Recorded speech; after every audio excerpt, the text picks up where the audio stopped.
আজ ছিল পুত্রদা একাদশীর পারণ, কাল ছিলাম উপবাস। আজ পারণ করার জন্য খুব ভোরবেলা ঘুম থেকে উঠেছি। ঘুম থেকে উঠে স্নান করে একেবারে চলে এসেছি গুপু সোনার কাছে। প্রথমেই আমি আমার গুপুদের ও লক্ষ্মীনারায়ণের জন্য 3টি মালা নিজের হাতে গেঁথেছি। গুপুদের মালা পরিয়ে দিয়ে এখন লক্ষ্মীনারায়ণকে সুন্দর করে পরিয়ে দিয়েছি। আজ পারণ ছিল 5টা থেকে 6টার ভিতরে।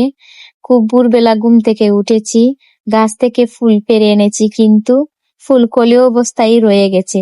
এই গোলাপি জবা ফুলটি কিন্তু একটু লেট না হলে ফুটে ওঠে না। তোমরা তো জানো গুপু সোনা ফুলকে অনেক বেশি ভালোবাসেন এবং ফুলে সাজতে অনেক বেশি পছন্দ করেন। গোপাল সোনাকে যত বেশি ফুল দিয়ে সাজাবেন, গোপাল সোনা তত বেশি খুশি হবেন। আজ পারণের ভোগে তেমন কিছু আয়োজন ছিল না।